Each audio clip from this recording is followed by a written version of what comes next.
Now welcome to another lightning response video, where this time we have not really a question, but it's an interesting comment that addressed me, so I'm going to respond to it, and hopefully it will lead to an interesting discussion here. But it came to us from Peter Sanzen, who said, "Hey Thor," and then he goes on to quote something I said in a video the other day where I said that the prequels and the original trilogy make one cohesive story, and he says that is objectively untrue. The prequels contradict and create so many plot holes for the OT, it's like Lucas forgot to rewatch the OT before making the prequels.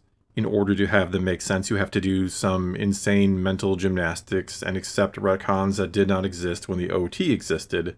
The prequels should have been a slam dunk to make, but Lucas just made up an entire different story from what was told in the OT. I have often said that if you change the name in the prequels, you would never have guessed that they are connected to the OT. Okay, so I don't know that it's quite that bad, but I will agree there are some problems with the consistency or the continuity. When I say that in a broad way that they are consistent with each other, I'm saying that yes, more or less the story of the prequels, the story of Anakin Skywalker and the Skywalker family, it flows pretty well. But again, it's not perfect. And I say that as someone who very much enjoys the prequels, but trying to be objective here, yes, there are problems between the two, and oftentimes I see people bring up the smaller little inconsistencies, not what is by far, I think, the biggest problem between the two of them, which I will get to in a minute. But first of all, there are the little ones like Obi-Wan doesn't seem to recognize R2-D2 on Tatooine, which I've seen people try to explain away as, well, he doesn't want to say he recognizes R2 because that leads into a whole other story about how he would know this particular droid, and at the same time we have R2 not seeming to know Obi-Wan Kenobi, which he very obviously should. He was Anakin's droid during the Clone Wars, they know each other well, which also leads to the problem of, well, R2-D2 has never had his memory wiped if you watch Revenge of the Sith, which I'm sure you have. But at the end of the movie, it is made very clear that only 3PO has his memory wiped. Now, at some other point along the way, R2 could have had his memory wiped too. But R2 should know, like, everything about Anakin and the Clone Wars and the Jedi, but he tells Luke absolutely nothing about any of them. And I suppose that could be because before Luke wakes up, Obi-Wan and R2 have a little discussion, and he tells him you can't tell Luke absolutely anything about the Jedi or his father or anything at all for reasons, because we want to keep the truth about his father from him for as long as possible until he's trained and can go handle that business. Now in the movie it doesn't seem to be that way at all. It seems like R2 is just hiding in the cave and suddenly Kenobi sees him and says hello there, and then everything proceeds as we know in the film. But I suppose it's possible there is some big conspiracy that takes place here, that they are in league with each other to keep things from Luke. I don't know, it doesn't make a ton of sense, but it's possible. The other one I see referenced all the time is Leia remembering her mother, her real mother, as she says to Luke in Return of the Jedi, that she remembers images and feelings really, and that's it. And of course, Padme died in childbirth, so that shouldn't be possible unless Leia remembers her birth. But here, I think there's a fairly easy explanation where you could just say she remembers something through the Force or has feelings through the Force. She can just kind of remember the presence of her mother, just images and feelings again. Even in the more recent comic books, they've tried to give Leia this ability to be able to sense things around her. She goes to Naboo at one point and senses the presence of Darth Maul, so I guess that makes sense. I don't really have a problem with that one. Probably the biggest inconsistency, the biggest what I would call problem between the prequels and the original trilogy is that so very few people seem to know about the Jedi in the original trilogy. It's like they are completely forgotten. And yes, I know I've heard all the explanations for that. Imperial propaganda, Palpatine wants them erased from history. That's fine, that makes sense. I'm sure he has done all he can to do that. There are also things like it is a galaxy, it is a massive galaxy. There were 10,000 Jedi only, and most of the people, the vast, vast, vast majority of the people in the galaxy are never going to encounter a Jedi. That could certainly be an explanation as to why people seem to think they weren't real, that maybe it was Republic propaganda all along, that they never really existed. It was just this thing that the Republic claimed was peacekeeping the galaxy, even though they did it for like 1,000 years and they would have 1,000 years of history to reference, which is where the problem really begins to take shape. It would be near impossible for the Empire to erase 1,000 years of history across the galaxy, because it's not like every piece of information about the Jedi would be on Coruscant in some handy-dandy little archive, even though, yes, there are the Jedi archives. But what I'm saying is just compare it to the day and age of the internet here. Once something is online, once something is out there, it is impossible to erase. And yes, in Star Wars, they have the HoloNet, which is very similar to the internet in many ways. And I just think it would be impossible, absolutely impossible to erase even a fraction of the information of the Jedi. That would be just all over the galaxy. Collected independently or collected by different planets or different systems or just different organizations. There would just be information about the Jedi absolutely everywhere. There is no way the Empire could get rid of it all. Yes, I'm sure it is illegal to distribute it or to keep it or anything like that. Don't get me wrong.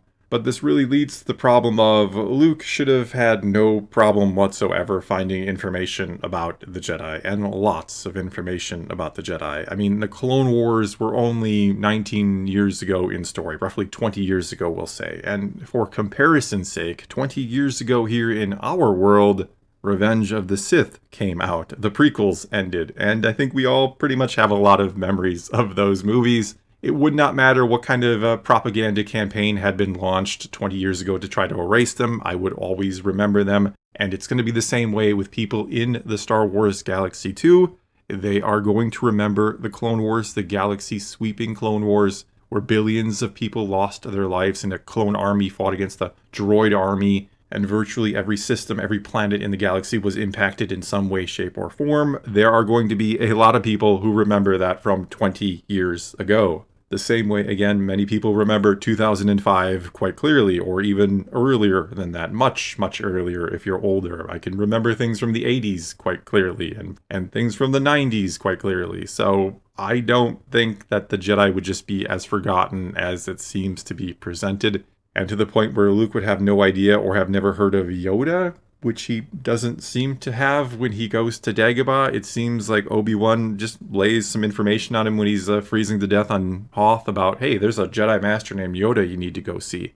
And in all reality, he's in the rebellion. He's been in the rebellion for 3 years at this point. You can't tell me there's no one else in the rebellion who would have been like, hey, I want to talk to that Jedi guy because, I'm a bit older. I remember the Clone Wars. Maybe I fought in the Clone Wars. Maybe I fought under a Jedi general. Maybe I remember Yoda. He was the head of the Jedi. It's not like he was kept hidden and secret or something. Pretty much everybody in the galaxy who wanted to know about Yoda could have known about Yoda, and that information wouldn't have been lost somehow in 20 years. In all reality, after losing Obi-Wan and figuring he now has to train himself in the ways of the Jedi, he would have looked for information, he would have talked to as many people as he could, and he would have learned things about Yoda, he would have learned things about Anakin Skywalker, who was considered the greatest Jedi at the time, and people may have put the pieces together that, hey, your name is Luke Skywalker, and there was an Anakin Skywalker.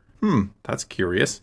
And yes, the name Skywalker could be a very common name in the galaxy. It could be like the name Smith or Johnson. It's just a common name that a lot of people have. But even still, there might be this thought that, hey, my name is the same as Anakin Skywalker's. And at some point, we don't know how in the movies, he does learn that his father's name was Anakin. I don't know if he knew that all along, or if Uncle Owen and Aunt Beru kept the name of his father or gave him a false name. Who knows? But by Return of the Jedi, yes, Luke figures out that Anakin Skywalker was the name of his dad. We don't know how or when that happens, according again to the movies. But if he knew that earlier, he should have been able to figure out or have a very strong suspicion about who his father really was. Basically here, I love the prequels. I do. They are as much a part of Star Wars for me as the original trilogy, even though that is the Star Wars I grew up with. That is the Star Wars I had when I was young. I had just the original trilogy. The prequels came along and I embraced them and I love them. And for me, the story works. Though, yes, when you really, really think about it, the Jedi's memory being wiped away from the galaxy seems a little hard to believe. And I know there will be people who take to the comments and try to argue and say this or that and go with the ones I've already said about it's a big galaxy. Many people didn't see them. They might think it's propaganda. But again, we're talking about 1,000 years of history. Even more than that. We're just talking about 1,000 years of the Republic history. We're also talking about how many people who would just need to be like over the age of 30 at the time of A New Hope, who would remember the Clone Wars, who would remember that 3-year conflict that swept the entire galaxy. And they would remember seeing things on the HoloNet about the Jedi who were fighting the war, about General Anakin Skywalker and General Yoda and General Mace Windu.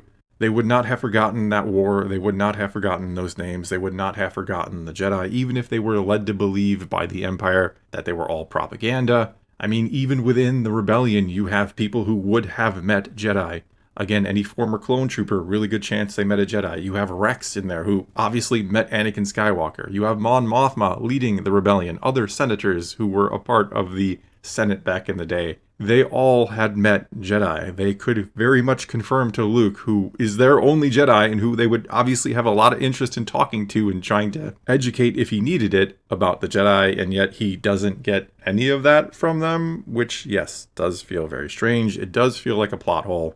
Again, I love the movies, but no, that doesn't make a ton of sense.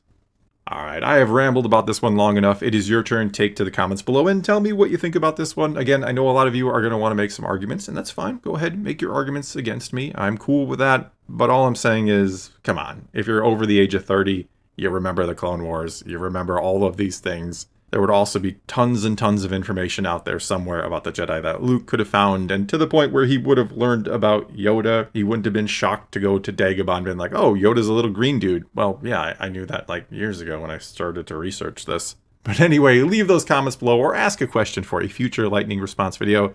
You just start your comment off with, hey Thor. I try to answer it in a future video. But whatever the case may be, leave those comments below. Let's talk some Star Wars. And until next time, thanks for watching.